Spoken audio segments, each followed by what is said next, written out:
Assalamualaikum warahmatullahi wabarakatuh. Bertemu lagi dengan Ibu dalam video pembelajaran kelas 6 IPA SD tentang pengaruh kalor dalam kehidupan.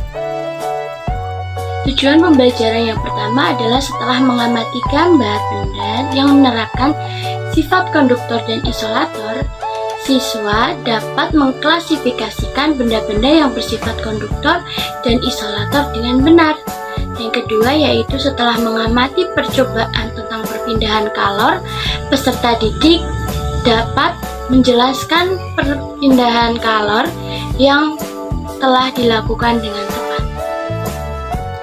Materi yang pertama adalah tentang konduktor dan isolator. Bahan konduktor adalah bahan yang dapat menghantarkan panas dengan baik. Bahan konduktor yang sering digunakan dalam kehidupan sehari-hari biasanya terbuat dari logam.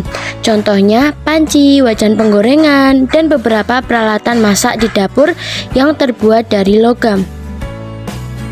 Yang kedua adalah isolator.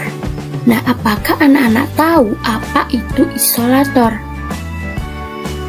Baik, jika belum mengetahui, Ibu akan menjelaskan tentang isolator. Jadi, bahan isolator adalah bahan yang tidak dapat menghantarkan panas. Contohnya, apa ayo? Siapa yang tahu apa contoh bahan isolator? Ya, betul. Contohnya, ada kayu, kain, dan plastik. Serta penggunaan bahan-bahan ini banyak sekali dijumpai di sekitar kita. Penggunaan bahan konduktor dan isolator dapat diterapkan secara bersamaan pada sebuah alat loh.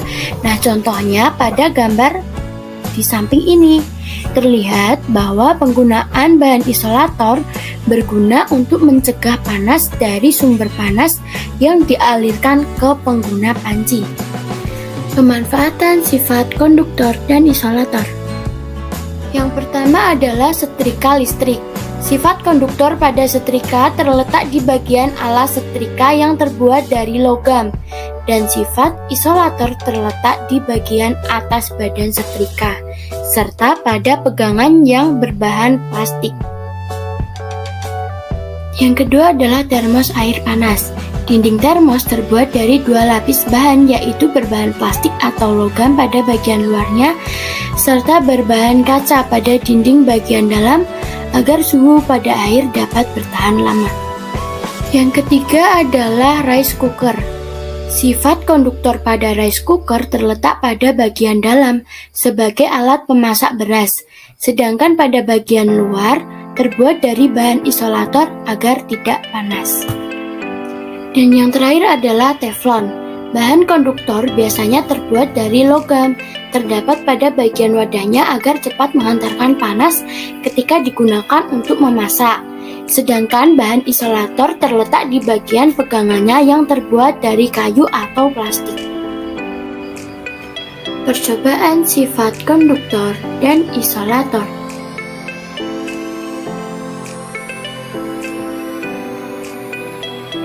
Berikut adalah percobaan tentang sifat konduktor dan isolator. Nah, di situ terdapat air panas pada sebuah gelas. Lalu ada dua buah sendok, di mana dua sendok tersebut berbeda bahannya. Yang pertama adalah bahan sendok yang berbahan logam, dan yang kedua adalah sendok yang berbahan plastik. Nah, setiap sendok tersebut diberi mentega. Lalu amatilah beberapa menit kemudian. Apa yang akan terjadi pada kedua sendok yang berbahan berbeda tersebut yang diberi mentega? Apa yang terjadi pada mentega tersebut? Nah, coba anak-anak perhatikan. Nah, pada sendok logam, mentega tersebut dalam waktu 1 menit akan meleleh dengan cepat. Sedangkan pada sendok plastik, mentega tersebut tidak dapat meleleh. Ini setelah 5 menit kemudian, mentega pada sendok logam tersebut akan meleleh. Lalu, mentega pada sendok plastik tersebut tidak dapat meleleh. Kesimpulan percobaan dua buah sendok, yaitu sendok logam dan sendok plastik yang diberi mentega dan pada pegangan sendok dicelupkan ke dalam air panas. Yang pertama, pada sendok logam, mentega yang terdapat pada sendok dapat meleleh dengan cepat karena terjadi perpindahan panas yang baik. Perpindahan panas dari air panas ke sendok logam. Jadi bahan konduktor yaitu logam dapat menghantarkan panas dengan baik. Sedangkan pada sendok plastik, mentega yang terdapat pada sendok plastik tidak dapat meleleh karena tidak terjadi perpindahan panas. Jadi bahan isolator yang terdapat pada pegangan sendok plastik tidak dapat menghantarkan panas dengan baik.